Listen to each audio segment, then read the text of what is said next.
First, I have this theory that we're all split personalitied. We all have multiple personalities, and we need to understand that to get the problem. And the problem is we've got the worker in us that will do anything put in front of him or her. There's a text message, you got it. There's an email, I'm going to respond to it until this email box is empty. You need my help? I'm your guy or I'm your gal. That's the worker. Too often, we're just in worker mode, responding to everybody else's agenda, handling things, putting out fires. There's another role that's really big, or that should be big, is the CEO. And that's why my company's called Focus.CEO, because we've got the inner CEO that can make executive decisions, can plan, can look at our goals and say, you know what, our worker's going to be maxed tomorrow. I'm taking this off his plate. I'm taking this off his plate. I'm going to cancel that meeting and I'm going to push that. This is the Entrepreneurs United podcast with your hosts, John St. Pierre and Rich Hoffman.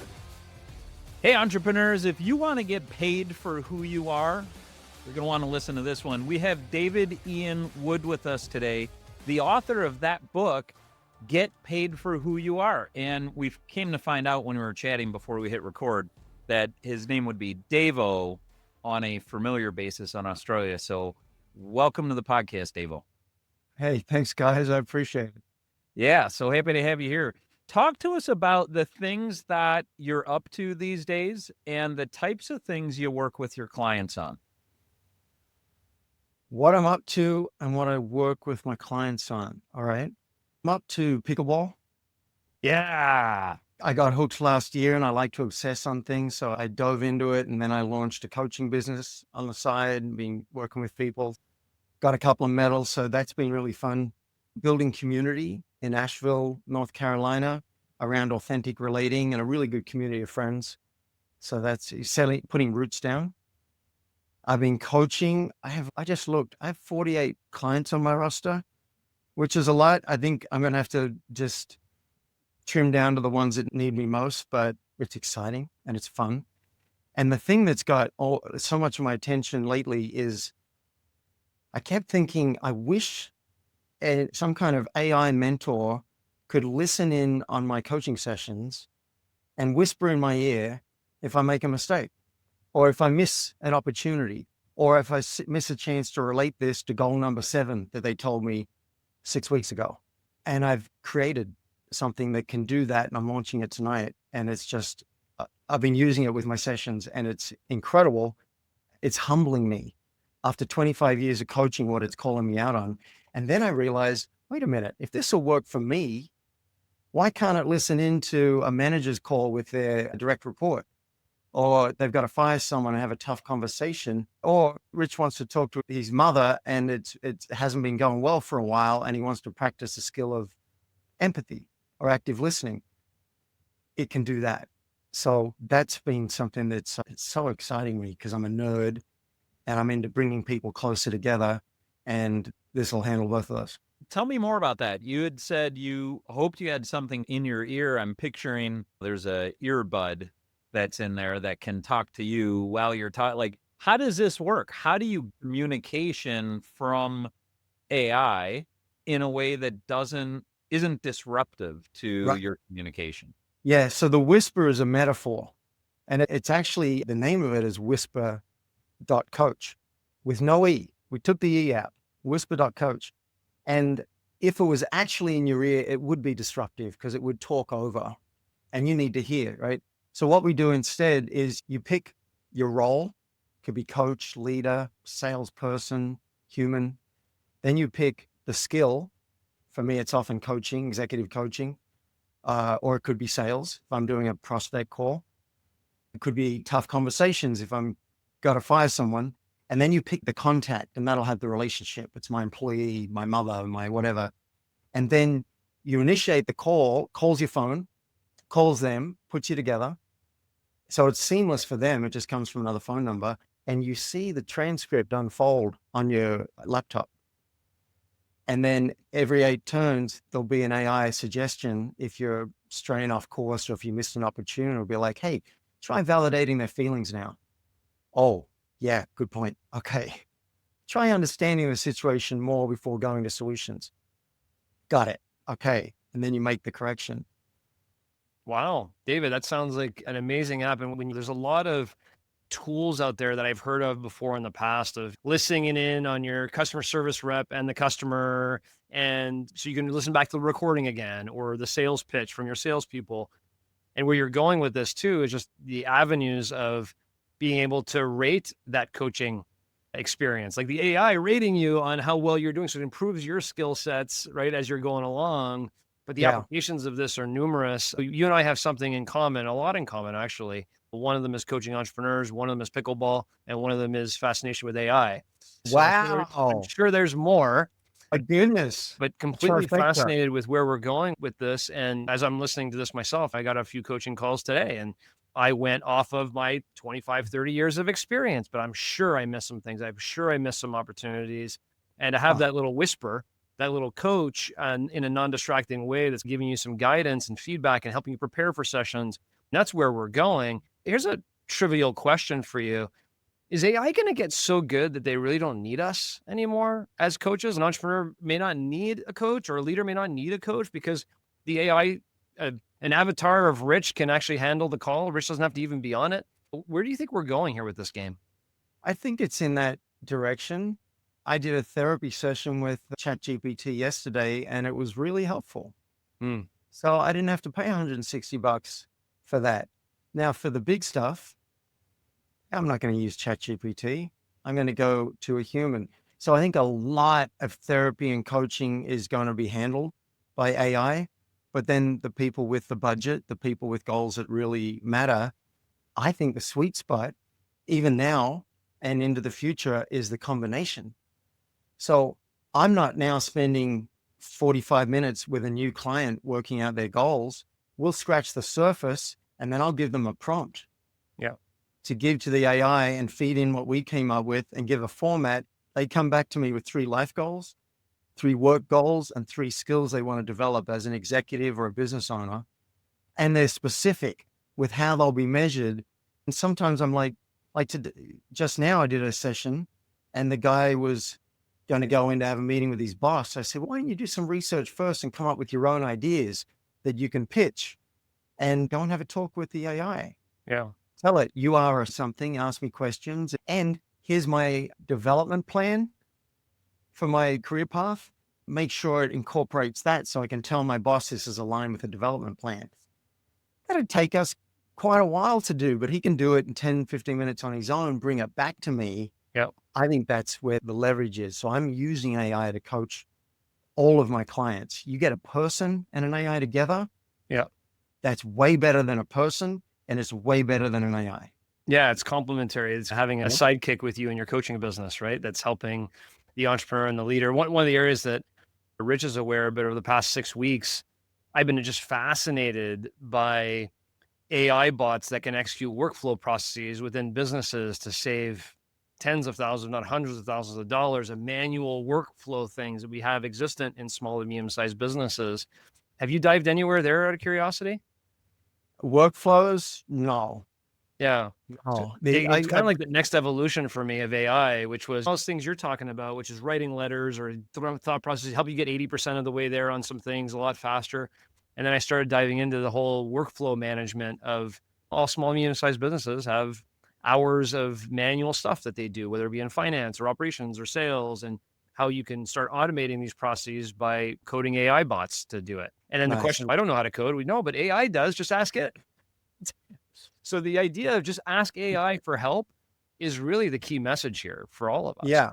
Now let's use that example for me creating this app. I haven't written one line of code. Exactly. I've been working at it for 4 months. Now there's a limit. There's a limit, but there's always going to be a limit. Sure. If you just try and create a complex thing and you don't know coding, you are going to run into problems pretty soon. But if you want to create an app right now with 3 or 4 simple features, you can have it done in an hour and ready on the web. So it's exciting. But again, we need humans and AI. I need enough coding that I can know if it's screwed up the architecture and if it's making bad decisions. And now I've hired a coder. You get a coder and AI.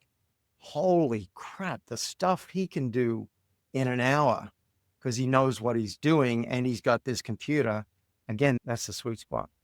David, you wrote a book, Get Paid for Who You Are. Tell me more about that. Why did you write that book? What was the purpose of the book? And why would somebody want to read it? I don't know that they would. Why would they? I wrote that 12, 13 years ago, and I wrote it because everyone was asking me, you've been successful in working very few hours and waking up with more money in the bank than when you went to sleep and leveraging your time. You're doing what you love. How do you do it? So I wrote a book. But that was like 12 or 13 years ago. I don't know if you Googled it or someone gave you an old bio. Sometimes it comes up every now and then in an interview. But that feels like a big part of my past. Okay. Now the way I help people to do that. Oh, and also things move so fast. So the model in that book is great. If you're just getting started and you want to create a business doing what you love and automate it with an internet business, yeah, it's a great book. Go and get it. It's $15. But things are moving so fast and people often need custom help. They can listen to a podcast like this, they can get a bunch of tips, but then how do you implement it? How do you make change in your life? And so I went to automated. I went to a lot of low touch automated things to help people. And now I've gone back to one-on-one coaching. Okay. I guess now I'm swinging back with this app because that'll do a lot and could even help them do a lot of skills. But now how I help people get paid for who they are is just with the one-on-one. Gotcha. So David, you seem to be a very productive person. You talked about even the purpose for writing the books. People were asking me, how am I doing this? How am I so productive? And I think you help entrepreneurs and business leaders be 4 times more productive than they have been. How do you do that? Yeah, 4x in productivity is not as crazy as it sounds. I can't help you have twice as many hours in the day. I can't do that. I can't help you do twice as much of the minutia and the crap that you're working on. But I can help you work out what matters most so that you're focusing, and you create a system so that you're focusing on what matters. And I can help you do twice as much of what matters in half the time. And if you accept the Pareto principle, the 80-20 rule, that 80% of your results come from 20% of your inputs, you can accept that 4x in productivity is not hard. You just got to reduce your time on the 80% of crap that you're doing and know what your 20% is. Know what your 20% is on 3 levels. Every week, for tomorrow, and for the next 25 minutes. So we could say, know that, and then do that. And those are 2 very separate things. But there's a very simple model, 4xing your clarity and your productivity. You said you had a system to focus on what matters most. Talk to me more about the framework of that system. Yeah. First, I have this theory that we're all split personalitied. We all have multiple personalities, and we need to understand that to get the problem. And the problem is we've got the worker in us that will do anything put in front of him or her. There's a text message, you got it. There's an email, I'm going to respond to it until this email box is empty. You need my help? I'm your guy or I'm your gal. That's the worker. Too often, we're just in worker mode, responding to everybody else's agenda, handling things, putting out fires. There's another role that's really big, or that should be big, is the CEO. And that's why my company's called Focus.CEO, because we've got the inner CEO that can make executive decisions, can plan, can look at our goals and say, you know what, our worker's going to be maxed tomorrow. I'm taking this off his plate. I'm taking this off his plate. I'm going to cancel that meeting and I'm going to push that. I'm going to delegate that to Jane. The CEO can do that, but the CEO is often asleep at the wheel. We just need to wake up our CEO. And the way I do that, or I have my clients do that, and hopefully a lot of people on this call are already doing some version of it, is once a week, there are 3 levels of focus. The first level is weekly. Once a week, you have a date with your CEO. That's you. You're in a CEO. You sit down for 10 minutes, might stretch to 15, and you look at the week that's in your calendar and you make executive decisions. No, push back, delegate, okay, yes, but I'm going to limit that to 1 hour. That meeting, you know what? I'll send my notes on it and I'll read the report at the end. I want to do these 20 things. I can't fit them all in. I don't want to do this to my worker. So this is what I commit to. And the rest goes in on a bonus list that goes in a drawer, because I really want the worker to be taken care of. And I don't want you to finish each day and each week with, God, I didn't even make a dent. And the CEO can say, this is what matters most. This other stuff, I'd like to do it, but I'm going to make the call, pushing that back to the bonus list. So those are the two main personalities. There's a third I call the creative, which is constantly making up new shit for your worker to do. And entrepreneurs out there, you know exactly what I'm talking about. New idea, this would be good. Add this feature, do this. Yeah, the CEO will handle that. Just that date with the CEO decides, all right, we got all this cool shit. This is actually what's going to happen. And that'll handle you on the first level, which is weekly focus. Have you read the book, The Executive and the Elephant? No, but I like the title. By Richard Daft. And he talks about a similar concept as to what you're referencing there with worker and CEO. Highly recommended. The creative, how do you rein in the creative within oneself? Context for my question is we have a number of clients who use the EOS methodology. Yeah. And there's an integrator within that methodology, a visionary and an integrator. And the integrator is the throttle to the visionary. And they make sure they're vetting the visionary's 20 ideas, that one of them is gold, and the integrator is the one that kind of takes that and puts traction to it. So how would one individual go about that? How do you flip that on if you're someone who's a visionary and you're very creative all the time? Do you recommend outsourcing that to an integrator, or is there a tip or a trick you have that someone can throttle themselves in? The first two. I think if you can outsource it and get someone that executes, great. But even if you do that, you're still going to have to integrate some stuff. You're still going to have to execute. Creative, you got to feed yourself. You can't just sit there on magic mushrooms for the entire week. Well, you could for a week, but you can't do it your whole life and just create. That's a pretty cool job, actually. But I don't know that a lot of those exist. So we still need to rein ourselves in. And most of us have a part of us that's creative. So I can be super creative. Here's how I handle it. When creativity hits, I do not rein it in, and I will drop anything because I never know when it's going to hit again. So if I've got, oh my God, I can see another application for the app and who could use it. And if we did this, it would be twice as effective. I go to my mind maps. I got unlimited, and I go and add it somewhere. I'm going to add it to the map. All right, that'd be awesome. And then I try and tell my partner, my coding partner, about the idea. And she's, okay, let me stop you right there. I'm working on this right now. That's a really good idea. Stop talking to me about it, which I need, right? Because I'm going to freak her out. So I give myself the room to do that. And then you just need a filter. Your CEO's got to decide what gets to make it into real life right now. What makes it into my day? And we're constantly coming back. This concept of MVP, minimum viable product, whoever came up with that, I want to kiss them, because it's just a great model for life. What's the minimum that will work here? And we've got to keep on trimming and go, that's not needed. That's not needed. For beta launch, that's not needed. We can launch it and that bug can happen. It's a lifetime process of this CEO date with yourself to say, all right, we'll be creative when we are, but this is what makes it into real life today. Can you give an example of where using an MVP created clarity and ultimately rolled something out more quickly than it would had you looked to optimize it? Yeah, with this current app, we think we can launch in 3.5 hours for beta testing. We think.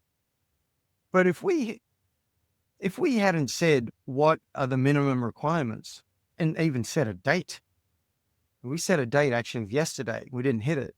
But if we hadn't said that, we would have just kept working on something. And this brings us to the concept of time blocking versus boxing. Time blocking's cool. I'm going to block off today and I'm going to work on the report. But time boxing says, how much time am I willing to allocate? I'm going to create a container. That report's going to take probably 3 hours. I'm going to do it in 2.5, and that's all I get. That's time boxing. So we did that by saying Wednesday. That's all we've got. And we still didn't hit it because we could have used someone else going, hang on, don't need that. Don't need that. 2 nights ago, we got to 6 points. We cannot release it without these 6 things done. And then we got those done, and we got them done. Now we just got to make it work. Fix the bugs. Yeah, great example. Can give me an example of something you've really been repeating yourself on lately with all of the clients you talk to, all the entrepreneurs you talk to. What's something where there's just a bit of a pocket in a talk track that several of your clients have heard and gotten a lot of value out of? Say more about pocket and talk track. I'm not. Well, I know in No. John's and my coaching, there sometimes is a bit of a pocket that we'll get into that is we know where we're going with that construct. And the conversation just reminded us of that. And there's a bit of a talk track that we know that concept. Like, for example, it was a pocket and a talk track for you to talk about time blocking and time boxing. I bet you've talked about that 300 times. Yeah. So that's a pocket you got into that you could deliver value on. You go about doing it. That's your talk track. Ah, wow. Okay, So cool. what is something that you find yourself getting into really often that you're getting into that pocket and providing that valuable talk track to several clients? What is it lately that you find yourself doing that with? On the theme of what we've been talking about, we've got the 3 roles inside us, right? The 3 personalities. We've got the 3 levels of focus, and we cover the first level. That's big. Like almost everybody is stressed, overloaded, and not feeling like they nailed it at the end of the day. And I want them to have peace. I'm like, all right, let's protect yourself and get this done. Another one that comes up from time to time, because I'm a little unusual in my coaching in that I used to be an actuary, so I'm super nerdy and I'm good with business, systems, money, all the left brain stuff. But I've also spent 25 years doing my own deep therapy and sitting with gurus and spirituality. So I cover the whole person. So they often get a bit more than they bargain for when we start. And one thing that a pocket today was the idea of confidence. Came up in 2 different sessions. Confidence is how one person mentioned it, and the other one mentioned imposter syndrome. And also, I want to be authentic, but I'm worried about what they might think about that. And my talk track, this guy was worried if he took on this initiative that he wouldn't measure up and that he wouldn't make partner. And so what he thinks what he wants is confidence that he's going to measure up. And I said, we can do that. We can work on how you're going to rock it. But I'm not interested in you measuring up. I'm interested in you taking your best shot. And how about if it doesn't work, if you don't measure up, then you're not ready for partner. No harm, no foul. And you'll learn what was missing and you'll correct it and you'll be ready on the next cycle. So it's like when people say confidence, what they're really thinking about is maybe like some kind of, I'm going to be what they expect, or I'm going to posture, or I'm going to pretend. And I'm like, what if you were actually able to be you and that was enough? And what we're really talking about is humility. If you have humility, you got confidence. You don't need it. You can say, I'm going to give this a shot. I might suck at it. If I do, tell me how to make it better. Nothing to defend, nothing to stress about, no confidence required. That's my approach with confidence. Don't go at it so you don't need confidence. You're just, I'm me, and I'm going to give it a good shot. If I can do better, please tell me at any time. There's peace in that. It's a circular reference, because if you give it your best shot and you accomplish what you meant to accomplish, you had confidence. if you give it your best shot and you don't accomplish it and you say, hey, I didn't accomplish it this time, what do I need to do to get better? That's still a sign of confidence. Like you have confidence in the being, not That's in right. the thinking. Yeah. Yeah. So it's If I may, circular in a way. confidence in the being opposed to the doing. Say that again, Rich? Yeah. A confidence in the being opposed to the doing. So Yes. you're being your best self, which has to be enough. And whether you've done enough or not is actually inconsequential. Hopefully you hit, you might miss, but go be your best. Correct. It's I'm funny. having a neighbor dispute right now, and it's really been bugging me. I'm receiving a lot of criticism and complaints and venting, and it's been really awkward. And I wish that I was confident enough in myself to be able to handle that and not have it bother me. But from this talk track, this pocket, I'm seeing that I can apply being myself and humility. And whatever she says, I'm actually going to go through all the messages later on with a cup of tea or a beer, maybe a shot of vodka, and look for what I can listen to. Look for what I can learn. Like, how can I be better? Okay, I can see how that could have been better. That could have been, okay, no, don't accept that. Okay, if I'm willing to do that, I go, yeah, all right, some of this is right, some of this is not. I don't have to worry anymore. Yep. Byron Katie's incredible. I don't know if you heard of Byron Katie, a teacher. She's incredible. She got up on stage and she said, would someone be willing to insult me? And no one, there was quiet for 1 minute. And then this guy, a skinny guy, stood up in the audience and he said, those shoes are terrible. They're not even fashionable. That dress you're wearing looks like a tent. And what about that scarf? It's the color of a Band-Aid. He just roasted her. And every single criticism that he had, instead of her defending it, she looked for where he was or where she agreed with it. She said, I can find that. You call me arrogant? Sometimes I think that too. Okay. Everything. And one way I heard it once is she lays down so fast you can't hit her. Yeah. Humility. Humility. It's not the only way to lead. I teach humility and dignity, but humility is a powerful way to lead. Yeah. And what a sign of confidence to accept criticism, accept different components, be introspective, think about it. Sorry, I was so focused on what you had just said, but you said you teach a lot about humility and you teach a lot about dignity. Dignity. Dignity. Please give me a few seconds on that pocket. Yeah, sure. Humility is a place to stand where all voices matter and I'm here to listen. And you can go into any meeting with that frame and be at peace. You can have a tough conversation with that frame and be at peace. So that's a powerful place to lead from. But there's another place that's almost like another pole that you can hold. And it's not an opposite. You can be in both. And that's dignity.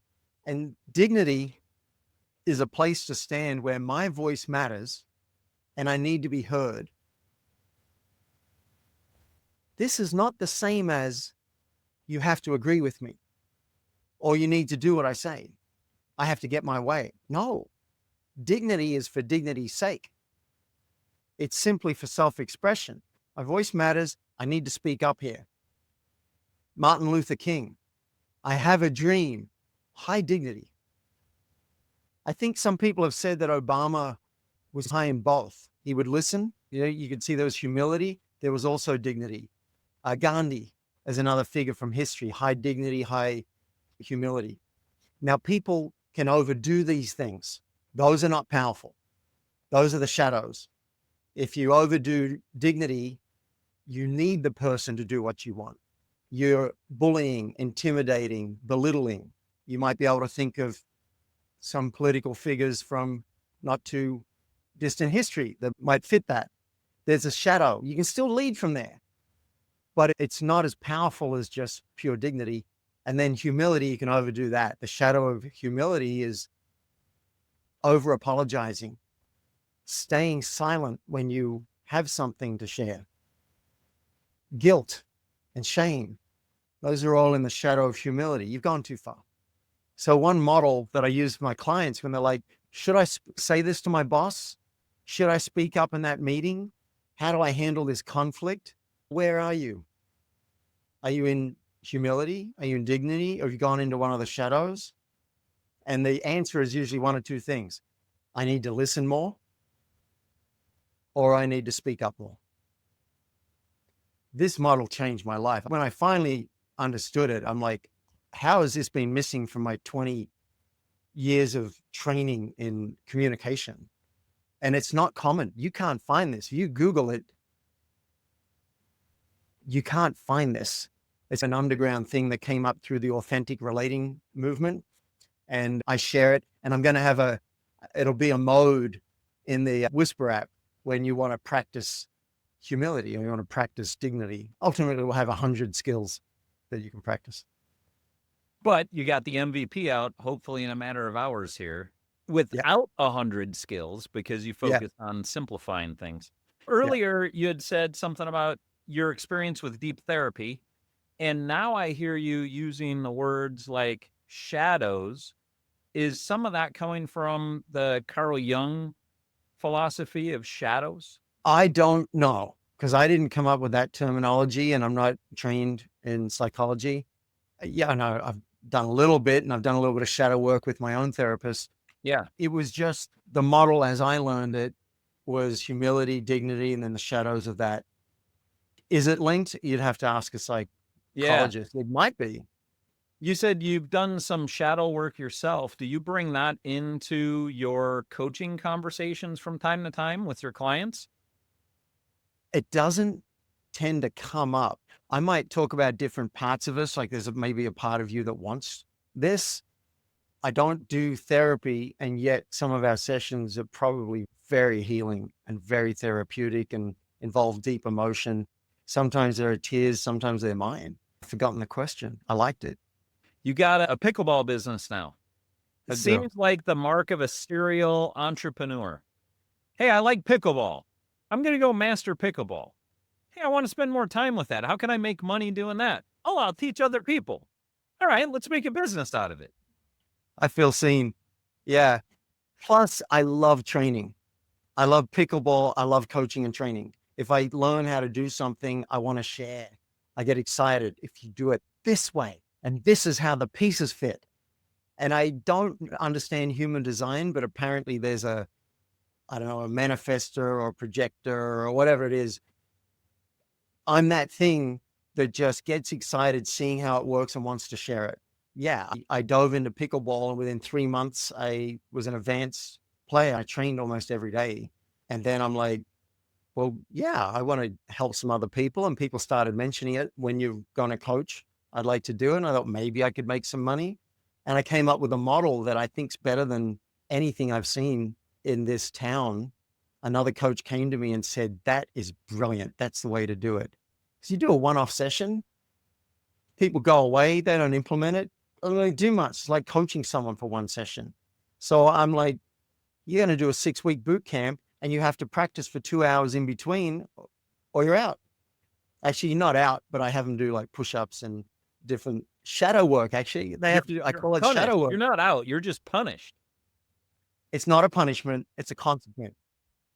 But that has been really highly effective. Yeah. And then I get to sell groups of 8 on 6 sessions, which is equivalent of 48 sessions instead of booking 40. Yeah, you get the idea. Now I've got to pull back because this app has got me by the tail and I want to apply to Y Combinator. And I don't know that I can actually take the space to even put out an invite and say, do 8 people want to join it? I don't really say, it would take time. Yeah. You had said you trained at it every day. Can you give me an example of something that you believe every entrepreneur should do every day? What should they be training either within themselves or just doing as a ritual that's an actionable everyday thing?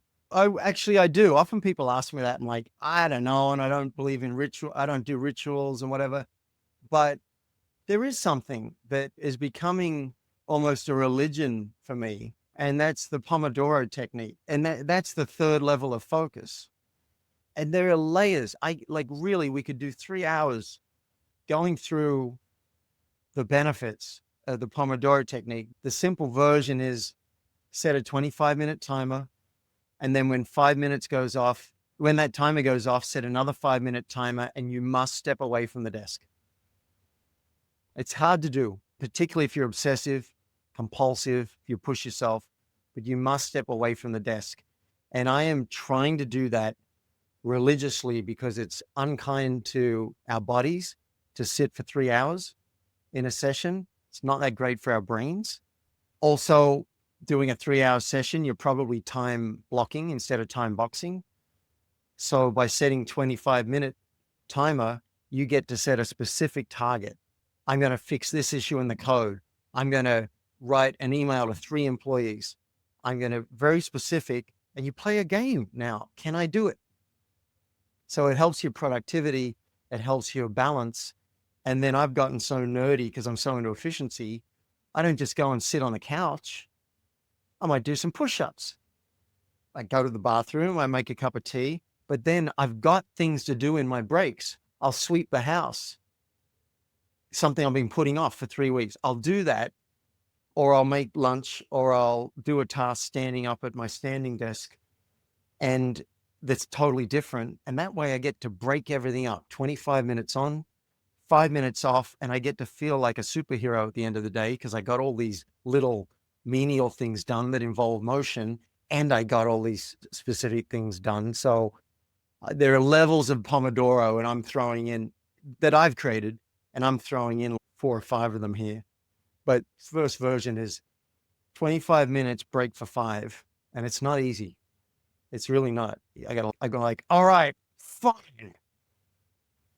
And then I'm fine once I start. And I put on some music. Crank it up, 5 minutes, bro. Okay, back. That's It can excellent. change your life. It really could. I'm not saying us talking about it here will change your life or setting a timer, but if you start getting into it, because a lot of people fail at it. In fact, everything we've talked about, it's all great information. It's not necessarily something that the very rare person could just say, I'm just going to implement all that. If you can, great. Please do it. Send me an email at david@focus.ceo and tell me it really worked for you. Anything on this call. I'd love to hear if something here really worked for you. What's a call to action that you could leave all of our listeners with? But a lot of your audience is business owners. Yep. Isn't it? Yeah. I would say I have an assessment on my site at focus.ceo. Scroll to the bottom. It's free. It's going to ask you some probing questions. It's also good as a lead-in if you want to have a quick call with me to review the results and see if we're a fit for coaching. But even if you got no interest in coaching or working with me, do the assessment anyway. The shortcut to it is focus.ceo/quiz. And it'll take you right there. And it'll ask you to rate yourself in 9 areas of business because you cannot focus on all of them. That's not focus. And you'll rate yourself in those 9 areas. One of them might be productivity that we talked about. That's one of the 9. But you work out for yourself the 2 or 3 that you need to focus on in your business. I think that's really useful information. So I offer that. If you want me to review it with you and see if coaching would help, I'm happy to do it. I don't charge for that because it's how I find new clients. And also, I was charging a flat fee for years, and then I realized not every business is at the stage where they can afford that. $2,000 a month, if you're earning over $250,000 a year, yeah, you should be paying that or more for your coach. But if you're not there, you shouldn't be paying that. So if you mention Entrepreneurs United and sliding scale in your notes, I'll know that when we talk, if we do decide to move forward together, we're going to pick a number between $300 and $2,000 a month instead of just the $2,000. We'll pick a number that actually suits where your business is at. And my goal is that you grow into the company where it's a no-brainer to pay my full fee. And you can do both of those at focus.ceo/quiz if you want. And then the other call to action would be go and try out Whisper.coach with no E. it's free to try. It costs me per hour to run the app, but I want people to try it out and tell me what they think and give loads of feedback. So go and try it out, and maybe you'll find a use case or a skill I haven't even thought of yet. And I'd love to know that it's working for you with your staff, with your family, anyone. Right now, it's phone calls. In the US to US phone call, that's how it works. Maybe by the time this podcast drops, we'll have Zoom and Google Meet and all those other options. Even in person, hit the button, go. That's great. Thanks so much for joining us today, David. My pleasure. It's good to meet both you guys. I really enjoyed this. And pickleball, AI, and coaching, yeah, we got to talk. Stay tuned as John and Rich unpack today's conversation. Rich, some of this conversation, we were talking about the inner CEO, not just the worker bee, but the inner CEO, reminded me, and this is a flashback moment, episode 80, Mark Kavanaugh. Do you remember the name of that podcast or what we called it? No. Or what his book was about? Remind me. The Coach's Plan. I think I have his book right here. It ends with coach. It's the Coach's Plan. I don't know, maybe the title's not exactly that, but it's the Coach's Plan. And it's basically like the idea of be your own coach sometimes, right? Be your own CEO. Look at yourself as the worker and be the CEO once a week for tomorrow and every 25 minutes, and make sure that as a CEO, you're directing you, the worker, to do the right thing and do the most impactful thing you may be doing in that moment. So I really love that. And the other concept that came in that maybe you're familiar with more so than I am, but I'm a big time blocker. I'm not a time boxer necessarily. I try and be as efficient as I can, but I never really used that methodology before. Have you? No, I never heard of it and never used it, but I can already envision it when I do coaching on priority management. And part of that is task management. And we look at the tasks and you put a time next to that task. And then you start to use an ABCD methodology to figure out what's most important and so forth. But in the time next to the task, it'd be interesting to say, hey, let's do all those times by 75%. And watch what you can do when you only give yourself that much time. Love that. Yeah, I would love to add that. Yeah, that's because I always try and be more efficient, but it's the same thing. You have this theory, right? Set your calls at 15 past the hour instead of on the hour because your calls will be 45 minutes instead of an hour. Just By the way, it's not a theory. It works. You still don't do it, but I should.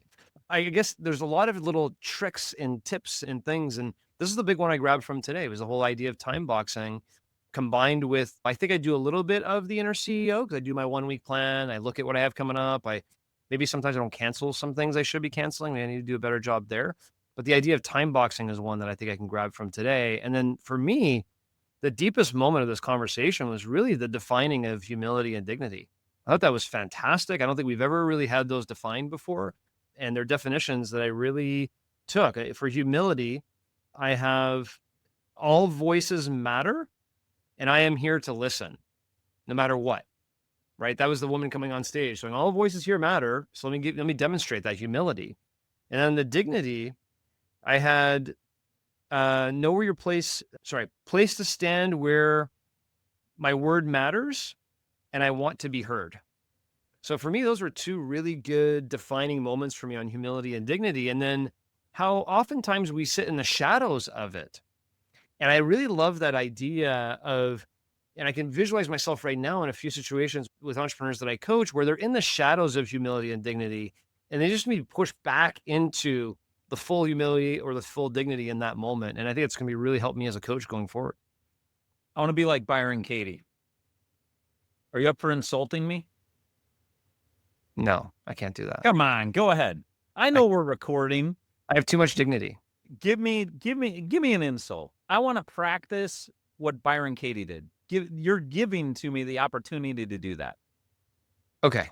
You're putting me in a very uncomfortable position. That's something you do a lot. And that is my insult to you. Yeah, you're right. And I can tend to do that. And I can tend to do that too much. Yeah, I see where that comes in. Good role model. I believe that too, by the way. I've heard plenty of 360 feedbacks that have given me that. You are not taking a jab at me that I have not absorbed and processed through in the past. And it's just an example of our stuff is always our stuff, right? Yeah. So It's a defensive mechanism, Rich. When your walls go up and you're defending and deflecting, that's not confidence.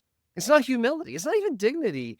It's this protective mechanism we have as humans to throw the wall up. Now, where it gets a little trickier is if I insult Shelby or I insult your daughters, that's trickier. right? Or I insult your parents or insult somebody you care about or something you care about that's not you.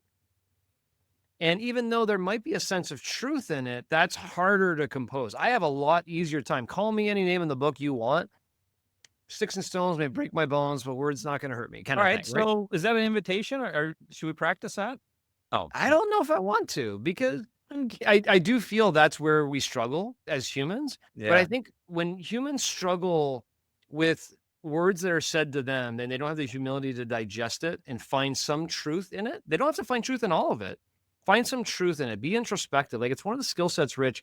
If I had to maybe evaluate, I'm doing this on the spot, but if I had to evaluate all the skill sets I learned from one of our earlier beginnings with college pro painters, it was this value of introspection. And the value that's provided me as a leader has been tremendous because it took a while to really be, didn't really have as much introspection when I was younger. And that value and skill, I should say, really provides dividends down the road for this specific subject. How about that concept of 4 times productive? And did you get the formula that he said on how to get to 4 times more productive was do things that give you twice as much output or things that are 2 times more important. And I'll show you how to do those in half the time. Yeah. That ends up getting you to 4 times more productive. And then he went to that Pareto rule of 80-20, which was looking at 20% of the things that we do are actually responsible for 80% of our results. So if we could help people find that 20% and then do that in half the time, how valuable is that? Now, that's talking about in terms of our businesses. Expand this into the life of any entrepreneur. And furthermore, any entrepreneur who's working with an employee of theirs. Wouldn't it be their role to practice that Pareto rule with their employee and say, hey, what's the 20% of things you're doing that matter 80% to the output you're giving this company? Let's focus there. And how do you do that with half the time? How powerful would that be if we all just went to go to work that way? Yeah, no, it's a whole lesson here, right? In productivity, time blocking, time boxing, having the humility and dignity in certain moments. There's a lot of different pieces here that came, and in every conversation, as you and I do, we learn 1 or 2 things that are impactful. And when I think about this idea of confidence, I never really viewed it the way that he did, but it was a really good way to just digest the whole conversation for me as a whole, combined with that whole idea of I don't know if I could do it. The what was it? Pomodoro? That was the Pomodoro technique. Yeah. Like that. I don't think I could do that. 25 minutes. When I get in the zone, I'm like going. Yeah. Right. Can't really stop as much, but love that. I definitely see how David adds a lot of value to the clients that he coaches. And even for me, I want to go try this Whisper.coach because I know a lot of people that could use it in their businesses with their teams as well. So really good conversation for that.